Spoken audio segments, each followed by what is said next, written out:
வயநாடு அழகிய இயற்கை தளம் இன்று சிதைத்து போடப்பட்டிருக்கிறது. முற்றிலுமாக சிதைக்கப்பட்ட இடங்களை நாம் காணுகிற போது இந்த இடம்தானா அந்த இடம் என்று நினைக்க தோன்றுகிறது.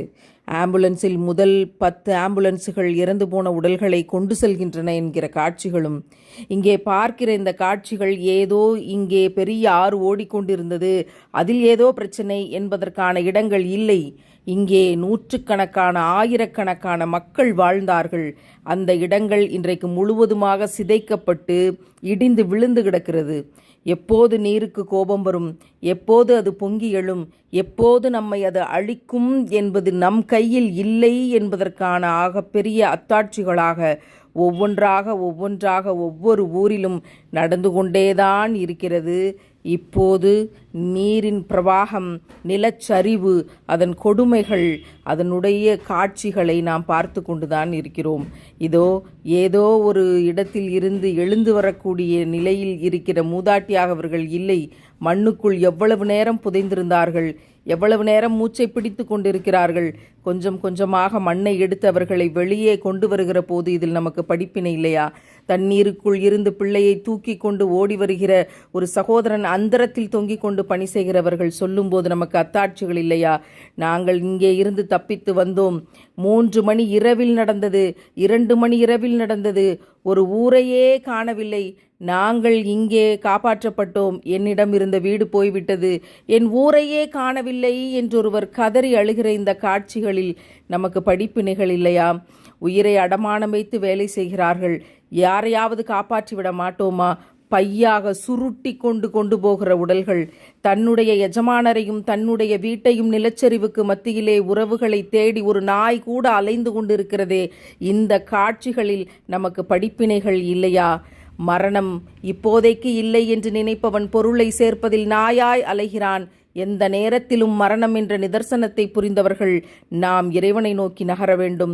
இதோ இந்த இடத்திலிருந்து நாங்கள் காப்பாற்றப்பட்டோம். கையிலே பச்சை பிள்ளையை வைத்து கொண்டு என் தாய் இதில் போய்விட்டாள் என்று சொல்லக்கூடிய சகோதரி, இங்கே இருந்த ஊரை காணவில்லை, இங்கே இருந்த மக்களை காணவில்லை, 500 குடும்பங்களை காணவில்லை என்று அழுது கொண்டிருக்கக்கூடிய இந்த சகோதரர்களின் கண்ணீருக்கு பின்னால் என்ன இருக்கிறது? ஹெலிகாப்டர்கள் எல்லாம் தோல்வி அடைந்தன. மனிதனுடைய கண்டுபிடிப்புகள் எல்லாம் இந்த இயற்கை பேரிடர்களுக்கு முன்னால் மண்டியிட்டு கிடக்கின்றன.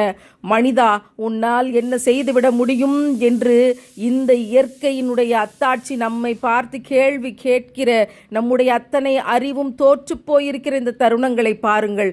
இந்த சகதிகளுக்கு மத்தியில் ஏதோ கிடைக்கிற பிரெட் துண்டை உண்டுவிட்டு இந்த மக்களை காப்பாற்றி கொண்டிருக்கிற இந்த சகோதரர்களை பார்க்கிற போது கண்ணீர் பெருகுகிறது. நாம் என்ன செய்ய முடியும்? அழுது கொண்டிருக்கிற இந்த சகோதர சகோதரிகளுக்காக நிறைய பிரார்த்தனை செய்ய வேண்டும். இங்கே பாருங்கள், செலோடேப்பை வாயால் பித்து இறந்து போன உடல்களின் மீது ஒட்டி கொண்டிருக்கிற ஒரு மருத்துவரை பாருங்கள். அந்த பெண்மணி எத்தனை கலக்கத்தோடு செய்திகளை பதிவு செய்திருக்கிறார்கள் என்பதை செய்தித்தாள்களில் படிக்கும்போது நம்மால் கண்ணீரை கட்டுப்படுத்த முடியவில்லை. இவற்றிலெல்லாம் நமக்கு படிப்பினைகள் இல்லையா? ஒவ்வொரு இறந்து போன உடல்களையும் ஆம்புலன்ஸில் ஏற்றிக்கொண்டு போகிறவர்களுக்காக, உயிரோடு இருந்து இந்த பணிகளை செய்கிறவர்கள் சாதி, மதம், இனம், மொழி என்று எந்தவிதமான வேறுபாடும் இல்லாமல் இந்த சமூகம் அவர்களுக்கெல்லாம் உணவுப் பொருட்களையும் குடிநீரையும் கொடுப்பதற்காக ஓடிக்கொண்டிருக்கிறார்களே. இந்த மானுட நேயத்தை பாருங்கள். இதில் நமக்கு படிப்பினை இல்லையா? இதில் நமக்கு அத்தாட்சி இல்லையா? சமூகமே, விழித்துக்குள். எதை நோக்கி ஓடிக்கொண்டிருக்கிறாய்?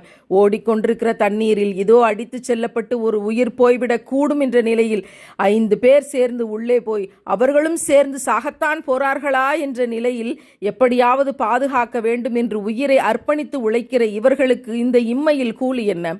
இந்த இம்மையில் இவர்கள் எதை அடைந்து விட முடியும்? உயிரை பணயம் வைத்து ஒவ்வொரு பிள்ளையையும் காப்பாற்றுவதற்காக நாம் இங்கே அடுத்த வேளை பிரியாணிக்காக திட்டமிடுகிற போது இப்படியும் இந்த உலகத்தில் நம்முடைய கேரளாவில், வயநாட்டில் யாரோ ஒரு இளைஞன் இப்படி தண்ணீருக்குள் புகுந்து ஒரு உயிரை காப்பாற்ற ஓடிக்கொண்டிருக்கிறான். இப்படியே போனால் நாளைக்கு இந்த பூமியில் தங்கம் இருக்கலாம், ஆனால் அதை எடுப்பதற்கு மனிதன் இருக்க மாட்டான். இறந்து போன உடல்களாகத்தான் எல்லா இடத்திலும் இருக்கும் என்று இறைவன் சொன்னானே. அப்படிப்பட்ட காட்சிகளை கண் முன்னால் நாம் பார்த்து கொண்டிருக்கிறோம். திருக்குரானில் இறைவன் சொன்னான், இந்த பூமியை நான் புரட்டுவேன், மலைகள் அழிக்கப்படும், பிரம்மாண்டங்கள் சிதைந்து போகும், அழகியல் என்று நீங்கள் எதையெல்லாம் சொன்னீர்களோ அவை எல்லாமே அழிக்கப்படும் என்று இறைவன் சொன்னானே. அவற்றை நாம் ஏதோ வார்த்தைகளாக படித்தோம், திருமறையாக ஓதினோம், தினமும் மனப்பாடம் செய்வோம், அவற்றை பயான்களில் பேசுவோம் என்று கடந்துவிட்டு போய்கொண்டிருக்கிறோமே. இதோ முண்டக்கை கிராமம் எங்கே? நம் கண் முன்னால் இருந்த கிராமம் இன்றைக்கு இல்லை. அந்த கிராமம் எங்கே? இதோ சூரல் மலை என்ற மலை எங்கே?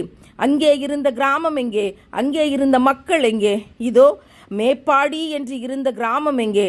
அங்கிருந்த மக்கள் எங்கே? மனிதனுடைய பிரம்மாண்டத்தின் அடையாளமாக இருந்த சாலைகள் எங்கே? அவன் போட்ட அந்த சாலைகளும் அவனுடைய அறிவாற்றலினுடைய எச்சங்களும் எங்கே?